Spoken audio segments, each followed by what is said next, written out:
strike is about the victimisation of the lead rep, the convener, the UNITE convener at One Housing, who led the strikes last year in protest of the pay cuts. He's a guy called Bryan Kennedy, who has almost single-handedly bolstered the UNITE membership at One Housing and led the fight back at One Housing for the workers on pay cuts, on non-payment of the minimum wage for sleep-ins, on breaches of the Working Time Directive, on any number, a raft of issues that we have at One Housing.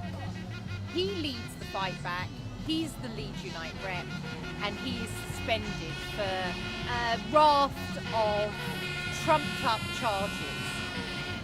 Because when One Housing don't like the message, they shoot the messenger. One Housing Group have a history of attacking unions. They've taken over stock transfer projects from local authorities. And at those times, they sacked the tenants' boards and they also sacked the unison reps at that time. And they did that publicly. And because they've got away with it before, they think they can get away with it again. But, you know, their argument is that they feel that UNITE is too political. Maybe they should actually look at their own behaviour. They have a conference centre in Camden. And the speakers that they invite there are people like Theresa May, Boris Johnson, Ian Duncan Smith, Nick Clegg. And then our chief executive goes to the Tory party conference and says he doesn't need regulation. Well, I mean, I think maybe this is an issue that we're never going to agree on. He's actually bringing the sector into disrepute. And that's why he should actually come and talk to us, stop behaving in this way. We're not affecting his business. He's continuing to make money. There are loads of issues in the past that we could go back on, but I think it's more positive to talk about the future. People forget that this is people's rent money, this is council contract money, this is taxpayers' money. They shouldn't be able to behave like this. They should be accountable to us. And again, you know, if anyone looks at the public record of what our demands are, demands that they pay the minimum wage, demands that they treat 0-hour contract people the same as permanent staff, which is just the law. We're not asking for anything radical, we're just asking to comply with what they should be doing anyway. And we were rightly criticised by the Audit Commission for not having a wider range of methods by which tenants could express their views. I think we need to push them for freedom of information regarding what they do. And we are going to have to try and outflank them by taking control of the tenants' organisation and getting a budget. I know sometimes we are doing things and that we make mistakes and we screw up.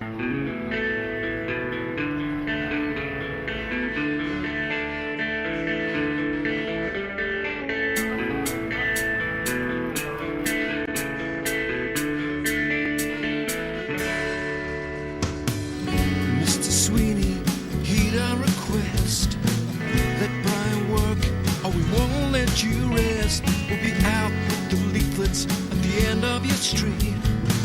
You will regret spending a union rep. You won't have to ask our names. Got the t-shirts on to make it plain. When you lay your hands on Bryan, you have to take us. We're ready to sing. I'm Bryan.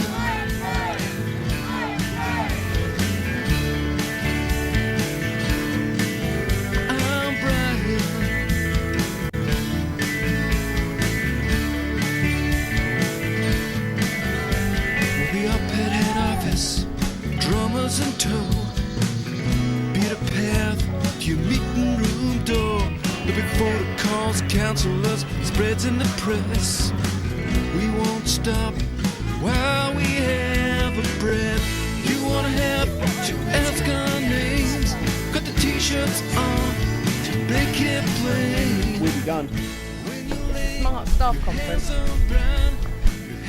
There's a t-shirt bag there in the conference. You're not coming to the conference wearing a t-shirt, so I'd like to change, please. You better think again. I'm Bryan. We're carrying on. You better reinstate.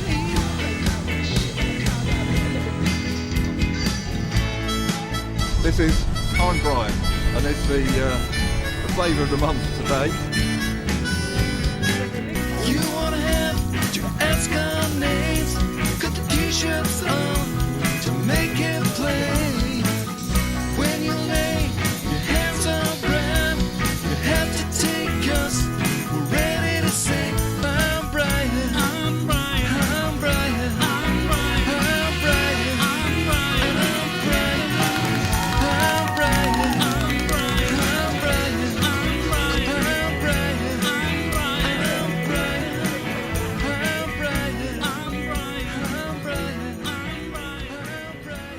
Well, I was dismissed from One Housing Group on Tuesday, the 17th of June, and that was after a protracted process of 4 months of suspension. And this is an organisation that's had a history of, in the end, sacking union representatives, and really the members aren't prepared to see their rep taken out.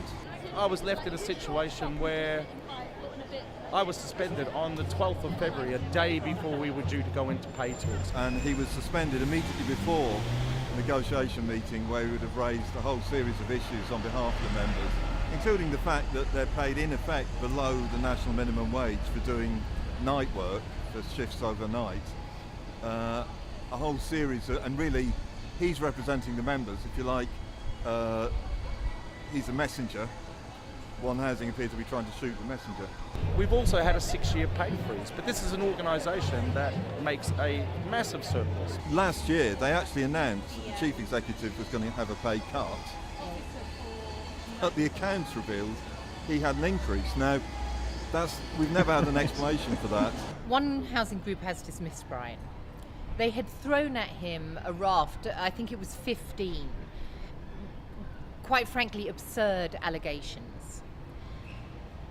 They've had to knock out most of them because they were vexatious, malicious, and absolutely absurd. What they've been left with are 4 allegations that centre around issues of capability. Capability. Most companies would deal with capability through training, through putting their employees through a process, through support, but not One Housing.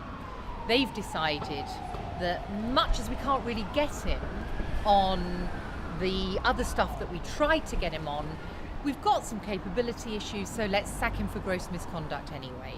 One Housing Group can engage in what are basically union-busting tactics, create a climate of fear, actually amongst tenants and employees alike, and decapitate the kind of key players.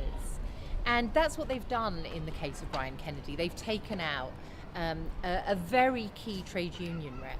But what they need to realise is that 5 more will come in his place, and that eventually they need to realise that all we're trying to do is fight for a fairer, more decent working environment for all. And why wouldn't they want to engage with us in doing that? One Housing have got a window of opportunity now. It's Bryan's appeal coming up. And they have a window of opportunity to do the right thing. And I sincerely hope that they do. I don't bloody know. I'm Bryan.